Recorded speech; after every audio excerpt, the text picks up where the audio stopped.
ഇന്ന് നമുക്ക് ഈ ലേസും കൊണ്ട് നല്ല അടിപൊളി ലേസ് പൂക്കൾ ഉണ്ടാക്കാം. വിശ്രമവേളകൾ ആനന്ദകരമാക്കാനായിട്ട് അടിപൊളി പരിപാടിയാണ്. 1 ഇഞ്ച് വീതിയുള്ള ലേസ് ആയതുകൊണ്ട് 5 ഇഞ്ചെങ്കിലും ലെങ്ത്ത് നമ്മൾ എടുക്കണം കേട്ടോ. വീതി കുറവാണെന്നുണ്ടെങ്കിൽ 3 ഇഞ്ച് എടുത്താലും മതി. ലെങ്ത്ത് കുറയണനുസരിച്ചിട്ട് പൂക്കൾ വിരിഞ്ഞ് കിട്ടില്ല. ഈ ലേസ് ഇത്തിരി ഹാർഡാണ്. കുറച്ചും കൂടി സോഫ്റ്റ് ലേസ് ആണെങ്കിൽ കാണാൻ കുറച്ചും കൂടി ഭംഗിയുള്ള പൂക്കൾ നമുക്ക് ഉണ്ടാക്കാൻ സാധിക്കും. ലേസിൻ്റെ ഓപ്പോസിറ്റ് സൈഡിൽ ഇതേപോലെ ഡബിൾ അടി പഠിച്ചു കൊടുക്കുക. സ്റ്റിച്ച് ചെയ്തതിന് ശേഷം നമ്മൾക്ക് ഇതേപോലെ എണ്ണ കിട്ടുന്നത്.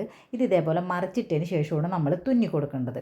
സെയിം കളറിലെ നൂലെടുത്തതിന് ശേഷം അതിൻ്റെ അരികുവശത്ത് ഇതേപോലെ റണ്ണിങ് സ്റ്റിച്ച് ഇട്ട് കൊടുക്കുക. അധികം അടുപ്പിച്ച് ഇട്ട് കൊടുക്കണമെന്നില്ല. ഇത്തിരി അകത്തി ഇട്ട് കൊടുത്താലും മതി കേട്ടോ. ഫുൾ ലെങ്ത് ഇതേപോലെ തുന്നി കൊടുത്തതിന് ശേഷം ആ ത്രെഡ് പിടിച്ചിട്ടൊന്ന് വലിച്ചു കൊടുക്കുക. അപ്പോൾ നമ്മൾ അടുപ്പിച്ചാണ് ഇട്ട് കൊടുത്തതെന്നുണ്ടെങ്കിൽ വലിക്കാനായിട്ട് ഇത്തിരി പാടായിരിക്കുള്ളൂ. അകത്തി ഇട്ട് കൊടുത്തുകൊണ്ട് ഇതേപോലെ വലിച്ചു കഴിയുമ്പോൾ നമുക്ക് ഇതേപോലെ ഫ്ലവർ റെഡി ആയിരിക്കും. ഫ്ലവർ ഒന്നുകൂടി ഒന്ന് ഭംഗിയായിട്ടിരിക്കാൻ വേണ്ടിയിട്ട് അതിൻ്റെ ബാക്ക് വശത്ത് ഇതേപോലെ ഒന്ന് കെട്ടൊക്കെ ഇട്ടിട്ടൊന്ന് തുന്നി കൊടുക്കുക.